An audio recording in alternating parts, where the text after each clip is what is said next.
Ayan, good evening. Good vibes bago matulog. Awitan ko kayo. May pupupot sa stick sa sanga ng isang kahoy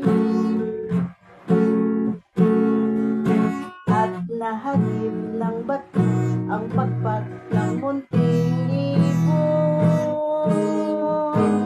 Dahil sa sakit, di na makaya pang lumipad. At ang nangyari ay nahulog, ngunit parang taong bumigkas.